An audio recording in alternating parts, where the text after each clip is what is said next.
Hi friends, welcome back to my channel Lakshmi Puneeth lifestyle. ನಾನು ನಿಮ್ಮ Lakshmi Puneeth. Friends ಎಲ್ಲ ಹೇಗಿದ್ದೀರಾ?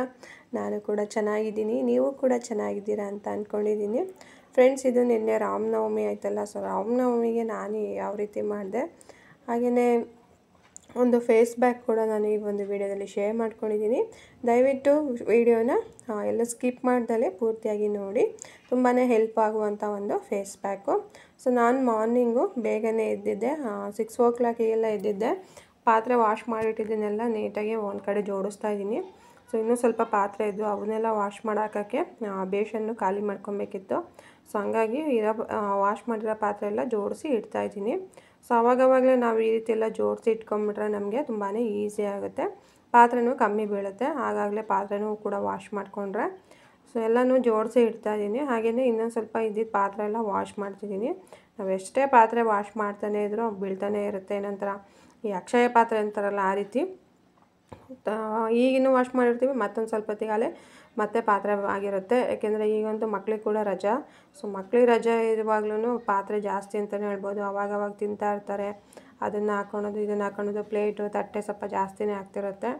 ಸೊ ಇವೆಲ್ಲ ವಾಶ್ ಮಾಡ್ತಾಯಿದ್ದೀನಿ. ಇವತ್ತು ಬೇಗನೆ ಎಲ್ಲ ಕೆಲಸ ಮುಗಿಸ್ಕೊಂಬೋಣ ಅಂತ ಬೇಗನೆ ಎಲ್ಲ ಪಾತ್ರೆ ಎಲ್ಲ ವಾಶ್ ಮಾಡಿ ಹಾಗೆಯೇ ಕಸ ಎಲ್ಲ ಗುಡಿಸ್ಕೊಂಡು ಒರೆಸ್ಕೊಂಡಿದ್ದೀನಿ. ಮತ್ತು ತಿಂಡಿಗೆ ನಾನು ಇದಕ್ಕೇನು ಪೊಂಗಲ್ಲಿಗೆ ಪೊಂಗಲ್ ಮಾಡೋಣ ಸಿಂಪಲ್ಲಾಗಿ ಅಂತ ಪೊಂಗಲ್ಗೆ ರೆಡಿ ಮಾಡಿದ್ದೀನಿ. ಸೊ ಪಾತ್ರೆ ಎಲ್ಲ ವಾಶ್ ಮಾಡಾಯಿತು. ಹಾಗೆಯೇ ಇನ್ನು ಹಸ್ಬೆಂಡು ಮತ್ತು ನನ್ನ ಮಗ ವಾಕಿಂಗ್ ಹೋಗಿದ್ರು. ಸೊ ಅವರಿಲ್ದಾಗ ನನಗೆ ಬೇಗನೆ ಕೆಲಸ ಆಗಿಬಿಡುತ್ತೆ. ಸೊ ಪಾತ್ರೆ ಎಲ್ಲ ವಾಶ್ ಆದಮೇಲೆ ನಾನಿಲ್ಲಿ ನೆಲ ಒರೆಸ್ಕೊತಾ ಇದ್ದೀನಿ.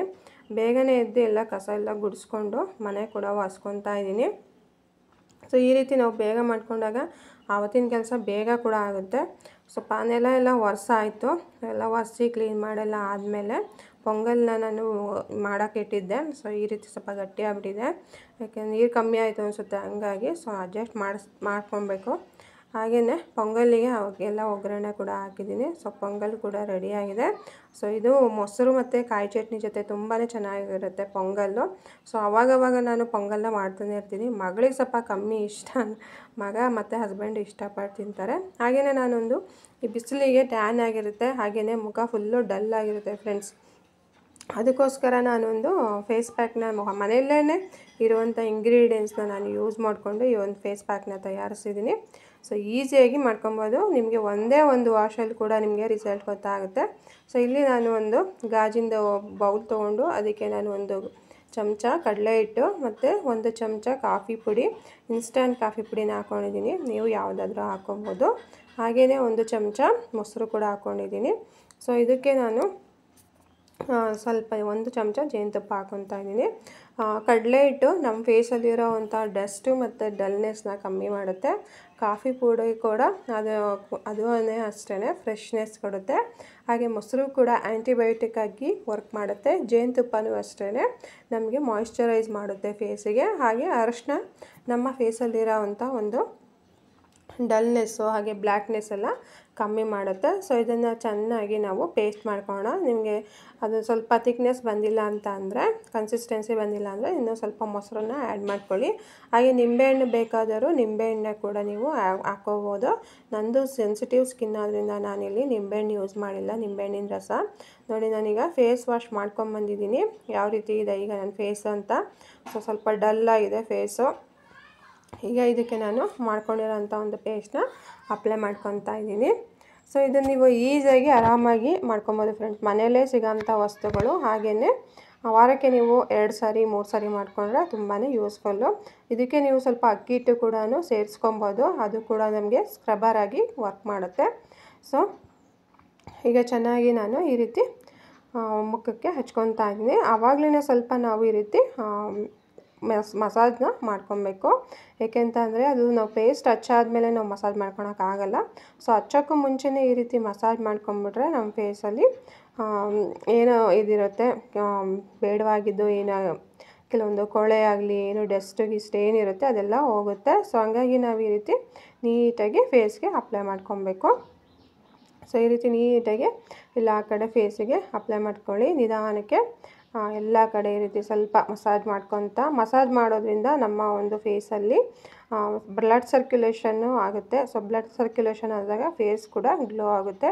ನಾವು ಯಾವುದೇ ಒಂದು ಫೇಸ್ ಪ್ಯಾಕ್ನ ನಾವು ಹಾಕೊಂಡೋವಾಗಲೂ ನಮ್ಮ ನೆಕ್ಕಿಗೂ ಕೂಡ ಹಾಕ್ಕೊಬೇಕು. ಈಗಂತೂ ನಮಗೆ ಸೆಕೆಯಲ್ಲಿ ಬೆವತು ನೆಕ್ಕು ಕೂಡ ಬ್ಲ್ಯಾಕ್ ಆಗಿರುತ್ತೆ. ಸೊ ಬ್ಲ್ಯಾಕ್ ಆಗಿರೋದಕ್ಕೆ ಇದು ಕೂಡ ಒಳ್ಳೆ ರೆಮಿಡಿ. ಸೊ ಇದನ್ನು ನಾವು ನೆಕ್ಕಿಗೂ ಕೂಡ ಅಪ್ಲೈ ಮಾಡ್ಕೊಬೇಕಾಗುತ್ತೆ. ನೀಟಾಗಿ ಇದನ್ನು ಅಪ್ಲೈ ಮಾಡ್ಕೊಳ್ಳಿ. ಈ ರೀತಿ ಎಲ್ಲಿ ಬ್ಲ್ಯಾಕ್ ಇದೆ ನೆಕ್ಕು ಅಲ್ಲಿಗೆಲ್ಲ ಈ ರೀತಿ ಹಾಕ್ಕೊಬೇಕು. ಹಾಗೆಯೇ ನಾವು ಯಾವಾಗಲೂ ಯಾಕೆ ಹಾಕ್ಕೊಬೇಕಂದ್ರೆ ಫೇಸ್ ಒಂದು ಕಲರು ನೆಕ್ ಒಂದು ಕಲರ್ ಆಗುತ್ತೆ. ಸೊ ಹಂಗಾಗಿ ನಾವು ಫೇಸು ಮತ್ತು ನೆಕ್ಕು ಎರಡಕ್ಕೂ ನಾವು ಹಚ್ಕೊಬೇಕು ಫೇಸ್ ಪ್ಯಾಕ್ನ. ಸೊ ಈಗ ಉಳಿದಿದ್ದೆಲ್ಲ ಫೇಸ್ಗೆ ಹಚ್ಕೊಳ್ಳಿ. ಫುಲ್ಲು ಫೇಸ್ನ ಕವರ್ ಮಾಡ್ಕೊಳ್ಳಿ. ಸೊ ಈಗ ಇದಾಗಿದೆ. ಸೊ ಇದನ್ನು ನಾವೀಗ ಒಂದು 20 ಮಿನಿಟ್ಸ್ ಬಿಟ್ಬಿಡೋಣ. ಅದು ಸ್ವಲ್ಪ ಹಾಗೇ ಡ್ರೈ ಆಗುತ್ತೆ. ಈ ರೀತಿ ರಬ್ ಮಾಡ್ಕೊಳ್ಳಿ. ನೀಟಾಗಿ ಒಂದು ಕಡೆಯಿಂದ ರಬ್ ಮಾಡ್ಕೊಬೇಕು. ಯಾಕೆಂತ ಅಂದರೆ ಒಂದು ಕಡೆ ರಬ್ ಮಾಡಿ ಇನ್ನೊಂದು ಕಡೆ ರಬ್ ಮಾಡಿದ್ರೆ ಅದು ಏನೂ ರಿಸಲ್ಟ್ ಕೊಡೋಲ್ಲ. ಸೊ ಹಂಗಾಗಿ ನೀಟಾಗಿ ಫೇಸಿಗೆ ಫುಲ್ಲು ಈ ರೀತಿ ಮಸಾಜ್ ಮಾಡಿಕೊಂಡು ಲಾಸ್ಟಿಗೆ ಏನು ಉಳಿದಿರುತ್ತೆ ಪೇಸ್ಟ್ನ ಅದನ್ನು ನೀಟಾಗಿ ಈ ರೀತಿ ಹಚ್ಕೊಳ್ಳಿ ಮುಖಕ್ಕೆ. ಸೊ ಈಗ ಇದು ಆಗಿದೆ. ಈಗ ಇದೊಂದು 20 ಮಿನಿಟ್ಸ್ ಆಗಲಿ. ನೋಡಿ ಇದು ಡ್ರೈ ಆಗಿದೆ. ಸೊ ನೋಡಿ ಎಷ್ಟು ಚೆನ್ನಾಗಿ ಹಾಗೆ ಡ್ರೈ ಆಗಿದೆ. ಸೊ ಇದನ್ನು ನಾನು ವಾಶ್ ಮಾಡ್ಕೊಂಬಂದು ತೋರಿಸ್ತೀನಿ. ನೋಡಿ ನನ್ನ ಫೇಸ್ ಎಷ್ಟು ಗ್ಲೋ ಆಗಿದೆ. ಮುಂಚೆ ನೀವು ನೋಡಿದ್ದಕ್ಕೂ ಈಗ ನೋಡಿದ್ದಕ್ಕೂ ನಾನು ಯಾವುದೇ ಫಿಲ್ಟ್ರ್ ಹಾಕಿಲ್ಲ ಫ್ರೆಂಡ್ಸ್, ಹಂಗೇ ತೋರಿಸ್ತಾ ಇದ್ದೀನಿ ಯಾವ ರೀತಿ ಆಗಿದೆ ಎಷ್ಟು ನೈಸಾಗಿ. ಆಮೇಲೆ ಏನು ಡಲ್ನೆಸ್ ಇತ್ತು ನೋಡಿ ಅಲ್ಲೆಲ್ಲ ಶೈನಿಂಗ್ ಬಂದಿದೆ ಫೇಸು. ನೋಡಿ ಎಷ್ಟು ಚೆನ್ನಾಗಿ, ನನಗೆ ನಿಜವಾಗ್ಲೂ ತುಂಬ ಖುಷಿ ಆಯಿತು. ಅಷ್ಟು ಚೆನ್ನಾಗಿ ಬಂದು ಕಾಣ್ತಾ ಇದೆ. ಮೂಗಿನ ಮೇಲೆಲ್ಲ ಶೈನಿಂಗ್ ನೋಡಿ ಯಾವ ರೀತಿ ಬಂದಿದೆ ಅಂತ.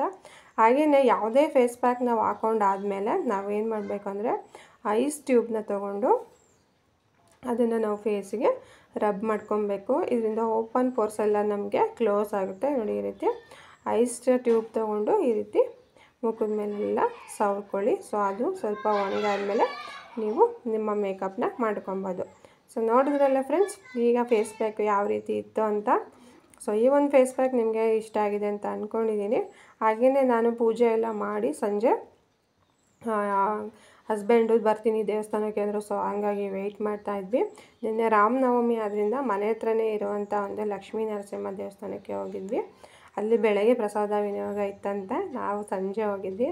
ಹಾಗೆಯೇ ಗೋಬಿ ಮಂಚೂರಿ ಕೂಡ ತಿಂದು ತುಂಬ ದಿನ ಆಗಿತ್ತು. ಅಲ್ಲೇ ಗೋಬಿ ಮಂಚೂರಿ ಕೂಡ ತಿಂದ್ಕೊಂಡು ಬಂದ್ವಿ. ತುಂಬಾ ಚೆನ್ನಾಗಿತ್ತು. ಸೊ ನೋಡಿದ್ರಲ್ಲ ಫ್ರೆಂಡ್ಸ್, ಇದಾಗಿತ್ತು ನನ್ನ ಇವತ್ತಿನ ಒಂದು ವ್ಲಾಗ್.